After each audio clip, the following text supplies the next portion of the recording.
Hello दोस्तों, स्वागत है आपका मेरे YouTube चैनल अफजल लोजी में। हम प्रधानमंत्री के बारे में पढ़ रहे थे, छोटी छोटी सी बातें हैं जो हमें काफ़ी समझ दे रही हैं। ठीक है, आई होप आपको भी समझ आ रही होगी। ठीक है, आज हम पढ़ेंगे प्रधानमंत्री के त्याग पत्र के बारे में। ठीक है, अभी तक हमने क्या पढ़ा है कि प्रधानमंत्री की उम्र क्या होनी चाहिए, टाइम पीरियड क्या होनी चाहिए, शपथ उन्हें कौन दिलाएगा। अब बात करते हैं त्याग पत्र की। त्याग पत्र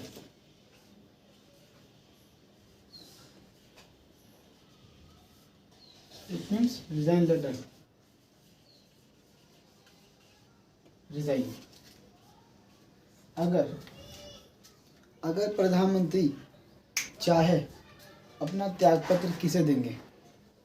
ठीक है, त्यागपत्र किसे देंगे, ऑब्वियसली किसे देंगे, राष्ट्रपति। राष्ट्रपति को अपना त्यागपत्र देंगे। जैसे कि आपको मैंने बताया था, प्रधानमंत्री की नियुक्ति भी राष्ट्रपति करते हैं, प्रधानमंत्री की शपथ भी राष्ट्रपति में दिलवाते हैं। तो त्यागपत्र अगर देना चाहें तो वो किन्हें देंगे, राष्ट्रपति को देंगे। क्लियर है। रिजाइन एक तो स्थिति यह है कि भाई प्रधानमंत्री अपने पद से रिजाइन करना चाहते हैं, वो अपने पद को छोड़ना चाहते हैं, तो राष्ट्रपति को अपना रिजाइन लेटर दे दें कि भाई ऐसी ऐसी बात है, मैं रिजाइन डाल रहा हूँ। अब वो एक्सेप्ट करना नहीं करना उनके हाथ में। ठीक है, एक तो स्थिति है। एक स्थिति ऐसी आ जाती है कि अचानक प्रधानमंत्री की मृत्यु हो जाए। एक केस मान लीजिए, स्थिति है प्रधानमंत्री की मृत्यु हो गई। ऐसी स्थिति में क्या होगा, तो ऐसी स्थिति में ये होगा, अगर प्रधानमंत्री की मृत्यु होती है तो जितना भी प्रधानमंत्री का मंत्री परिषद है उन सबको अपने पद उसी दौरान छोड़ने पड़ेंगे। क्लियर है। प्रधानमंत्री की मृत्यु होने पर प्रधानमंत्री का जो भी मंत्री परिषद है उन सबको अपने पद छोड़ने पड़ेंगे। पहली स्थिति समझ आ गई। दूसरी, अगर प्रधानमंत्री अपना त्यागपत्र देना चाहता है और त्यागपत्र दे देता है तो उसी टाइम ही उसका जो मंत्री परिषद है उसको भी पूरा त्यागपत्र देना पड़ेगा। It's compulsory. ठीक है, तो ये चीज़ में आ गई। क्लियर है। अब बात करते हैं, एक चीज़ और बात करते हैं यहाँ पर, वेतन। जब इतनी हमने बात करी है तो ऑब्वियसली हमारे देश के प्रधानमंत्री हैं उनकी वेतन यानी उनकी सैलरी कितनी होती है ना। तो वो अगर बताऊं तो मोटा मोटा तो क्या है, उनकी सैलरी होती है 2 लाख रुपए पर मंथ। बट उन्हें मिलती कितनी है, 1,60,000 पर मंथ। ठीक है, 40,000 आपको तो पता ही है देश में क्या है, IT income tax department, ITD। ठीक है, वहाँ चले जाता है।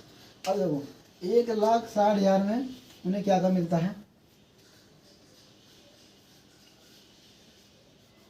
50,000 जो उनको मिलते हैं वो उनकी होती है बेसिक सैलरी। ठीक है, 45,000 जो उनको मिलते हैं वो होता है भत्ता, सांसद भत्ता। जो जैसे कि आपको पता ही है, प्रधानमंत्री अगर लोकसभा से चुन के आए, राज्य चुन के आए, तो एक तरह के सांसद तो वो होते ही हैं, मेंबर ऑफ पार्लियामेंट यानी संसद के सदस्य होते हैं, उन्हें सांसद कहते हैं। ठीक है, तो सांसद भत्ता मिलता है और उनको मिलता है 60,000 रुपये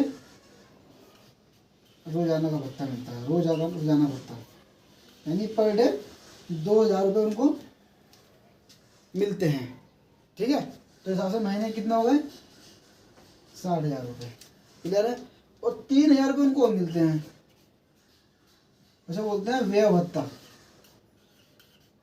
यानी कुछ भी एक्सपेंस करने के लिए उनको मिल जाते हैं। जब इनको आप जोड़ोगे तो आपका कितना आएगा, 1,60,000 रुपये। 1,60,000 रुपये उनकी महीने की सैलरी हमारे PM की। ठीक है, क्लियर है चीज़। जोड़ के देख लो, चलो जोड़ देते हैं। देखो 50 और 45 कितना हो गए, 95। 95 कितना हो गए, 98। ठीक है, 98 और 60 कितना हो गए, 1,58,000। यानी 2 कहीं मिस हुआ है ना।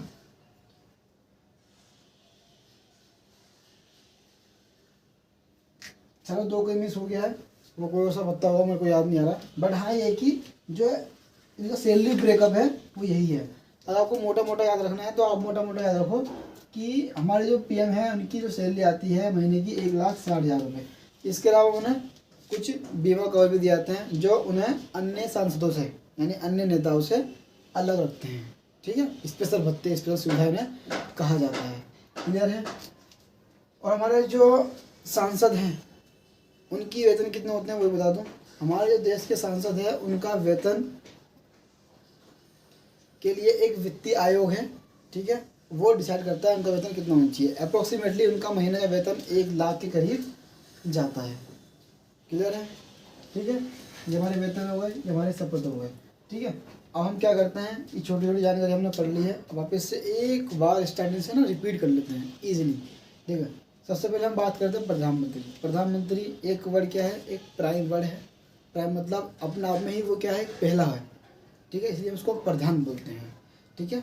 मंत्री के आगे जब प्रधान लगता है तो प्रधानमंत्री लाता है। प्रधानमंत्री मतलब क्या है कि घर का सबसे बड़ा मेंबर, और आपको तो पता ही है घर का सबसे बड़ा मेंबर होता है, हमेशा घर में उनकी चली है, उन्होंने जो बोल दिया वो चीज़ होनी है, इसलिए इनको प्रधान बोलते हैं। सेम देश भी एक हमारा घर है, ठीक है।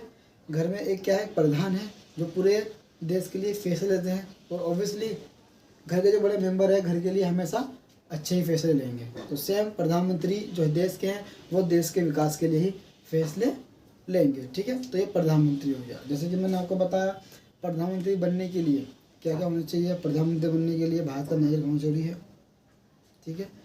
राज्यसभा या लोकसभा किसी एक का सदस्य होना जरूरी है। पागल दिवाले ना हो। उम्र कम से कम उम्र प्रधानमंत्री बनने के लिए 25 साल है, अधिकतम कुछ नहीं है, कोई लिमिट नहीं है। जब चाहो जब तक आप में जान है आप चुनाव लड़ो, प्रधानमंत्री पद संभालो, देश के विकास में सहयोग करो, ठीक है। कार्यकाल 5 साल का होता है, ठीक है।